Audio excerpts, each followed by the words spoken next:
दोस्तों, सौर विज्ञान के बारे में तो आप निश्चय ही जानते होंगे। अगर सौर विज्ञान पर हमारे पहले के वीडियोस देखें तो, और उन वीडियोस में बताई गई सरल विधियों से आपने लाभ भी उठाया होगा। सौर विज्ञान पर और भी वीडियोस के लिए बहुत सारे कमेंट्स आने के बाद आज मैं आपसे सौर विज्ञान व अनुलोम विलोम का एक अत्यंत महत्वपूर्ण प्रयोग शेयर करने जा रहा हूँ, जो है तो सरल सा, पर यदि आपने इसका अभ्यास किया तो अनुलोम विलोम के सारे लाभ तो आपको मिलेंगे ही, साथ में निश्चय ही आपकी स्मरण शक्ति कई गुना तक बढ़ जाएगी।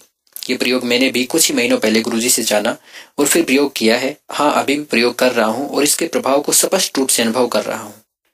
आप भी स्पष्ट अनुभव करेंगे और आपकी स्मरण शक्ति वाकई में बढ़ जाएगी। ये ऐसा नहीं कहता कि आपकी स्मरण शक्ति विवेकानंद जी के जैसी हो जाएगी कि एक बार जिस बुक को पढ़ लिया उसका वर्ड टू वर्ड आपको याद हो गया, लेकिन आपकी स्मरण शक्ति इतनी बढ़ जाएगी कि आपको खुद को विश्वास नहीं होगा।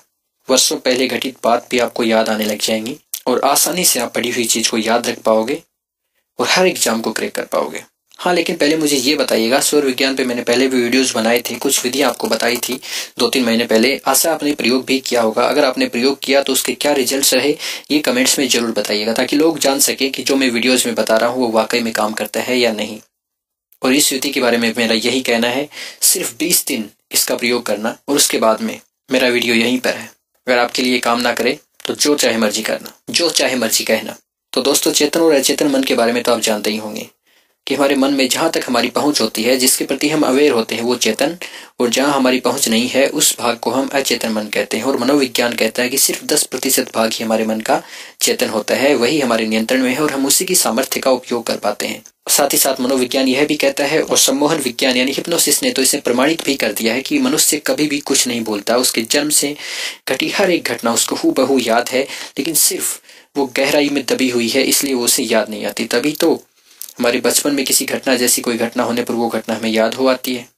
सपनों में हमें वो घटनाएं भी याद आ जाती हैं जो हमें बिल्कुल भी याद नहीं थी, क्योंकि वो कभी मिटी ही नहीं। वो मिटने का कोई तरीका ही नहीं है उन्हें मिटाने का। लेकिन हाँ, हमारा मन, हमारा शरीर और हमारी प्रकृति हमारी अपनी रक्षा के लिए, प्रतिरक्षा में उन चीजों को गहराई में दबा देती है, दफन कर देती है, जिनका उपयोग नहीं होता। वरना तो ये कंप्यूटर रूपी मस्तिष्क हैंग हो जाता है अगर इसमें सारी फाइल, सारी मेमोरी, सारे सुख दुख, सभी अनुभव जीवन के एक साथ खुले होते तो। इसलिए हमारा शरीर स्वतः ही उन्हें नीचे दबा देता है। और इसी चीज का नेगेटिव पहलू ये रहता है कि जब हम पढ़ते हैं तो पढ़ाई वैसे भी बोरिंग होती है, उसमें इंटरेस्टेड तो कुछ होता नहीं है। तो जितना कम इंटरेस्ट होता है उतना ही मन को लगता है कि बेकार की बातें हैं, तो मन उन्हें जबरदस्ती दबा देता है। इसलिए में बार बार पढ़ना पड़ता है, लिख लिख के प्रैक्टिस करनी पड़ती है, फिर भी याद नहीं होता। याद होता है तो एग्जाम के बाद में फिर से भूल जाते हैं, क्योंकि फिर कोई उपयोग शेष नहीं बचता। जैसे कि जब भी हम आंखें खोलते हैं तो हजारों चीजें हमारे सामने होती हैं, लेकिन हमें दिखाई केवल वही देता है जो हम देखना चाहते हैं, और उसमें से भी हमें याद केवल वही रहता है जिसका हमारे लिए कोई उपयोग होता है। कई बार तो ऐसा होता है कि हम समय देखते हैं, घड़ी की तरफ देखते हैं और फिर मन में कोई विचार आ जाता है, तो घड़ी देखने के बाद भी समय का पता नहीं चलता। कुछ देर बाद याद आता है कि यार टाइम देखा था, क्या टाइम हुआ था।